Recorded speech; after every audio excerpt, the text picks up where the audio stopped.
Oi, gente, tudo bem? Pessoal, eu tava aguardando um pouco para gravar esse vídeo porque realmente eu ainda não tava assim tão preparado para gravá-lo realmente. Ele fala um pouquinho sobre alguns dos dias que foram mais difíceis assim para mim, que eu espero que quem esteja passando ou quem passe por esse processo não passe por dias assim, na verdade. É, e eu pensei no título desse vídeo, que é em relação a sentimento de finitude. Depois de conversar, durante essa semana eu conversei bastante com o médico, com o Dr. João Vitorino, porque a gente estava discutindo algumas coisas em relação a tumores, a prognóstico e tudo mais. Que ele, desde que eu descobri a página dele, que eu comecei a poder discutir alguns casos com ele, sempre foi uma pessoa muito aberta à conversa, assim, então era algo assim muito legal, uma pessoa muito boa, né? Uma pessoa muito diferenciada para poder conversar. E ele que usou esse termo, na verdade, ao que ao que eu estava sentindo, na verdade, né, que é em relação ao sentimento de finitude. Bom, no dia no dia 3, 4 de janeiro, que foi quando tudo deu uma degringolada para mim, foram dias assim complicados, né, por conta da minha fístula licórica. Eu comecei a ter hipertermia, também eu comecei a ter febre. Tudo isso aquilo começou a me gerar uma ansiedade muito grande e realmente não foram dias nem um pouco fáceis assim. Para quem está assistindo esse vídeo vai aparecer na verdade em alguns momentos um conselho, o que para mim é quase que incabível, assim, porque eu sou o tipo de pessoa que sempre que alguém fala, se quer um conselho, antes de responder para a pessoa, claro, pode ser, óbvio, na minha cabeça eu sempre fico pensando assim, não quero um conselho, eu realmente não quero um conselho. Então, esse vídeo, na verdade, vai como um conselho, entre aspas, eu espero que vocês acatem, para as pessoas que eventualmente estejam entrando nesse processo que eu entrei.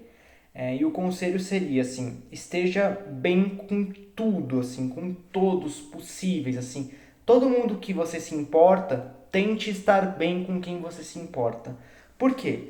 Porque no dia que eu achei que eu realmente ia morrer, que eu espirrava e escorria líquor no meu olho, aquele dia foi bem assustador, assim, para mim, muito assustador.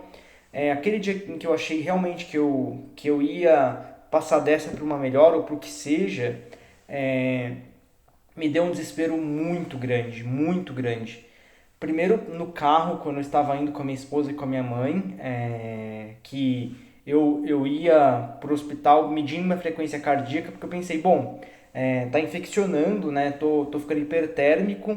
E o que me desesperou nesse primeiro ponto é que minha glicemia estava perto de 100 em todo o processo, que é a minha glicemia média, de 100 pós-prandial 130, e naquele momento, em jejum, minha glicemia bateu 240, 250, coisa que não acontece comigo. Eu sou um diabético extremamente controlado, não bato, é muito raro, mesmo num pós-prandial, eu bater acima de 180, muito raro. Então, assim, bater 240, 250 para mim é algo que me assusta. E eu estava de perto de 250, uma frequência cardíaca muito alta, acima de 100. Eu treino, sempre treinei bastante, principalmente desde a diabetes. Então, minha frequência cardíaca basal é 60, 60, 65. Em exercício, às vezes, quando chega no exercício extenuante, aí sim ela chega perto de 100, mas em exercício ela chega em 80, 90, 95.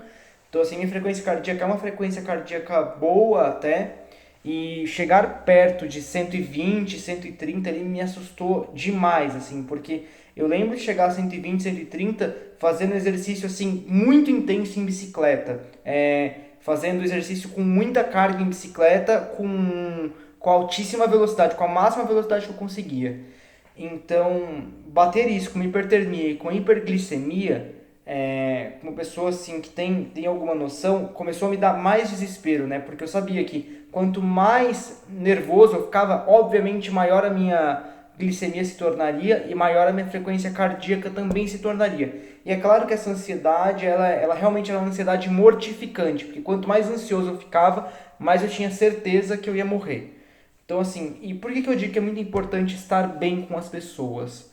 Porque quando eu cheguei no hospital para ser atendido no PA nesse último dia, nesse dia que eu tava muito mal, eu sentei no PA e falei, bom, vou morrer.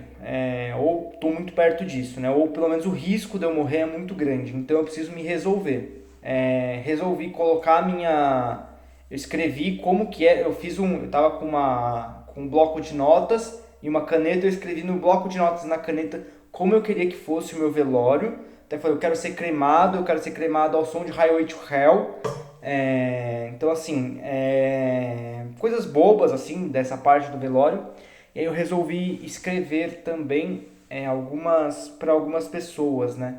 Para algumas pessoas queridas com quem eu converso, para algumas pessoas queridas que eu não estava mais conversando tanto.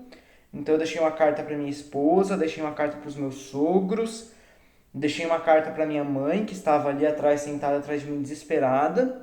Deixei uma carta para meu irmão, deixei uma carta para meu pai, e essa foi a parte, na minha opinião, mais difícil, porque nos últimos anos eu não vinha conversando muito com meu pai, e aquilo foi uma coisa que me bateu muito forte, assim, quando eu achei que eu ia morrer. Eu falei, pô, cara, eu vou morrer sem estar falando com meu pai nos últimos anos, assim, direito, sabe?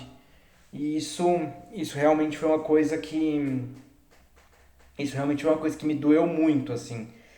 Tanto que na carta eu quis falar com meu pai, assim, poxa pai, tipo, eu não tenho falado muito com você, talvez as últimas coisas que eu falei pra você não tenham sido boas, não tenham sido bonitas, mas realmente o que fica pra mim não são as coisas ruins que eventualmente eu tenha feito pra você ou você tenha feito pra mim. O que fica pra mim são as coisas boas, as coisas bonitas que eu vivi com você. Eu falei pra ele na carta que o que eu levo do meu pai, eu realmente sempre que penso no meu pai, eu tento lembrar quando eu comecei a trabalhar no Kumon, a gente tinha o feedback. Trabalhar não, quando eu comecei a estudar no Kumon, que depois virou meu primeiro emprego, a gente tinha o feedback. E o feedback, os pais eles colocavam atrás do que os professores colocavam em relação à evolução do aluno, alguma frase, alguma coisa para incentivar, sabe? Meu pai sempre colocou frases muito bonitas, assim. E meu pai sempre foi muito quieto. Então, quando meu pai colocava aquelas frases, tipo, pra mim era o máximo, assim, porque eu sabia o que meu pai tava pensando e eu gostava de ler. E às vezes, pra vocês terem uma ideia, eu lia, eu relia, eu levava os feedbacks do meu pai pra escola pra reler, às vezes em alguns momentos que eu estava triste. Eu guardava aquele feedback, poxa, em algum momento que eu achava que tipo, eu não estava indo bem, ou que eu tinha feito alguma coisa errada, principalmente intelectualmente, eu relia o feedback do meu pai, porque aquilo me fazia bem, sabe? E realmente, se eu morresse hoje, a lembrança que eu levaria do meu pai seriam as escritas que ele fez para mim nos meus feedbacks, sabe? E pensar que, tipo, eu passei anos, assim, quase, falando pouco ou sem falar com ele, foi uma coisa, assim, que doeu muito na hora. Tipo, eu tava na fila do hospital, na fila da triagem, pensando, cara, eu... Pô, que merda, né, que eu fui, assim, tipo... Fui assim, evolui bem como profissional, fui evoluindo bem como pessoa e termino aqui sem ter, tipo, conversado com meu pai nos últimos anos adequadamente, sabe? E é por isso que eu falo, tipo, se você tem pessoas que vocês precisam fazer as pazes, façam. Se você ainda não fez, faça. Se tem pessoas que você admira e você precisa falar isso para essas pessoas, fale.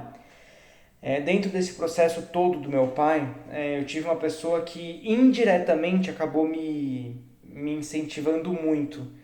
E essa pessoa não sabe, mas ela também, eu deixei uma carta para ela também, uma carta moribunda para essa pessoa também, que é o Selmy, que é o André, né? O André, ele sempre falou comigo muito sobre a relação dele e do pai, e ele falar isso para mim me incentivou em muitos momentos a realmente pensar em falar com meu pai. Mas eu, como acima de tudo sou uma pessoa teimosa, demorei muito tempo para perceber isso. Percebi realmente quando estava no fim, assim, no que eu achava que ia ser meu fim, na verdade.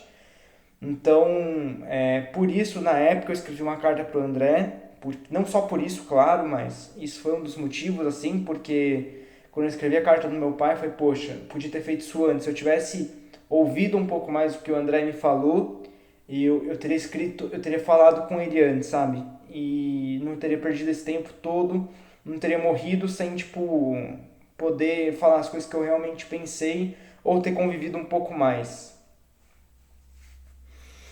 Então, também não falei só isso na carta dele, na verdade. Eu falo, isso já comentei com o André, não sei se o quão incisivo eu fui em relação a isso.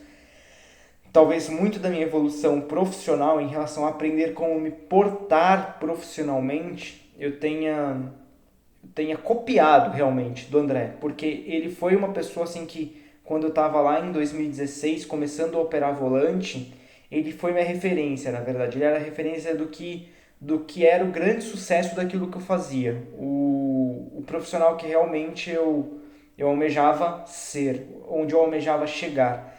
Então tudo isso eu acabei escrevendo na carta dele. Outra pessoa, outro profissional que eu admirava muito, que eu acabei deixando uma carta também, foi o Ragnar, explicando e falando tudo para ele o que eu pensava, que infelizmente eu não consegui estudar o suficiente para viver, para ser melhor do que ele, porque o Ragnar realmente é a minha grande referência em relação a conhecimento profissional. Eu acho que o Ragnar ele entende demais de tudo, assim, então eu brinquei, ele é o inalcançável, assim, e realmente para mim ele é uma pessoa que eu admiro, assim, como pessoa, como profissional, e tudo isso eu fui colocando nas cartas. E na hora que eu tava escrevendo, eu falei, pô, cara, você podia ter falado isso pras pessoas, sabe? Eu acho que talvez fosse importante a pessoa ter ouvido isso de você em algum momento. Talvez não, né? Mas eu pensei isso depois, assim. E eu vejo que talvez valha muito mais a pena a gente falar para as pessoas o que a gente pensa e o que a gente gostaria de falar para elas, ao invés de deixar a carta quando você acha que vai morrer. Eu acho bem escroto, na verdade, hoje em dia, ter que ter feito isso, assim. Para mim, isso eu espero, tipo, que eu consiga, tipo, caso aconteça alguma coisa, estar em paz com todo mundo que eu gosto, para tipo, não é nem levar nenhuma desavença, porque eu sou da seguinte opinião, que quem morre vai, cara, foi, acabou. Mas é muito triste para quem fica. Eu tive um amigo que se suicidou e por anos assim eu me culpei muito por ter perdido ele. Claro que assim, para ele acabou o sofrimento dele, né? Mas começou o meu sofrimento no dia que eu perdi ele. Então assim, não é um suicídio, mas obviamente, mas é uma perda de uma pessoa que talvez tenha deixado muita coisa maldita para alguém, ou tenha deixado muita coisa sem dizer para alguém. Isso é uma coisa que eu não pretendo mais fazer. Eu pretendo, tipo, poder dizer um pouco mais para as pessoas o que eu penso. De bom ou de ruim, e as coisas de ruim também tentando fazer com que não seja uma coisa assim desagradável. Porque realmente foi uma coisa que aquele dia perceber, ter esse sentimento de finitude foi uma coisa muito ruim para as pessoas que eu deixei de dizer alguma coisa ou deixei de pedir desculpa por alguma coisa, assim, foi horrível. Também, quando eu falei com o Dr. João Vitorino, eu até falei, poxa, não, eu sou novo, assim, eu tô num ascendente profissional, eu gosto tanto do que eu faço, eu queria tanto poder melhorar a qualidade de vida, assim, de outros pacientes, eu queria poder dar uma vida melhor para mim mesmo, para minha esposa, eu queria ter filho, e vai acabar aqui, sabe? Tá acabando. E era o que eu pensava, foi, pô, tá acabando, cara. De repente, eu tava bem até dia 15 de dezembro do ano anterior, no caso de 2021, eu tava bem, eu tava feliz, eu tava saudável, eu tava operando. Eu tava operando de. Eu tava operando às vezes na semana, tipo, 10 pacientes para mais, sabe?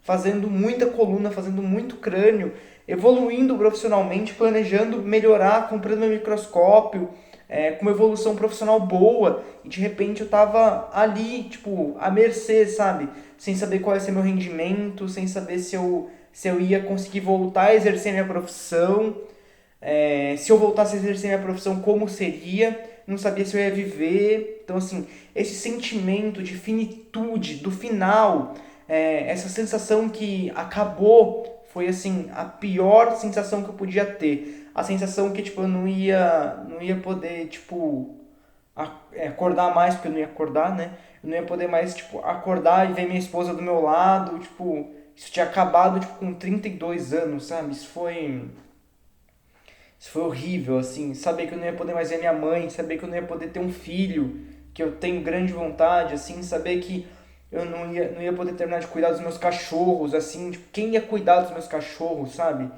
E se meu cachorro precisasse de uma cirurgia, como que ia ser? Como que eu ia poder cuidar do meu gato?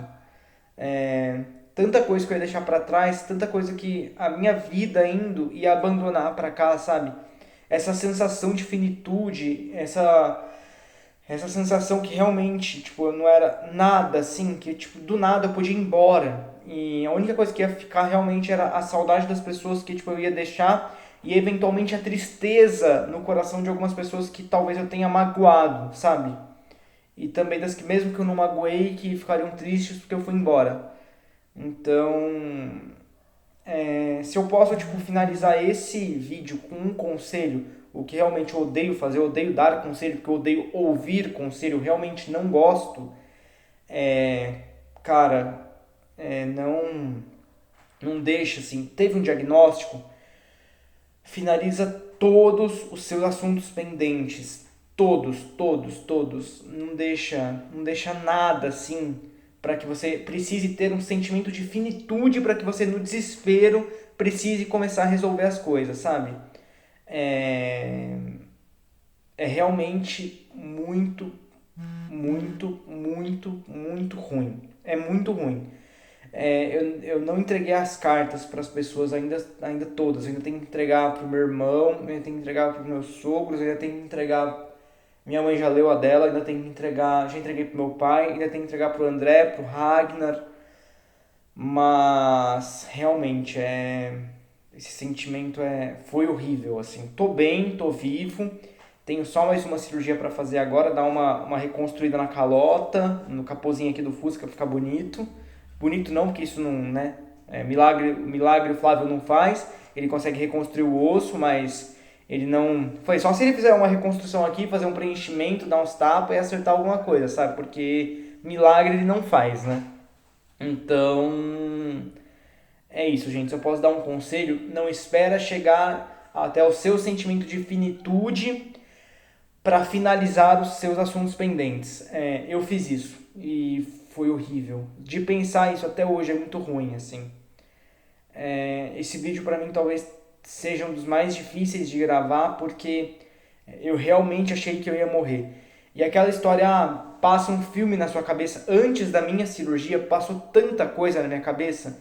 E foi muito triste, porque a última coisa que passou foi um assunto que eu considero que eu tipo, deixei super pendente, assim, que é a minha tianésia. Eu entrei em cirurgia pensando na minha tianésia. Muito, muito, muito. Eu falei, nossa, tianésia, eu não sei o que realmente acontece no mundo depois que vocês vão, mas minha tia Nésia morreu de sepse, né? E eu tinha medo de morrer de sepse, até pela diabetes. Eu falei, tia Nésia, cuida de mim, por favor, né?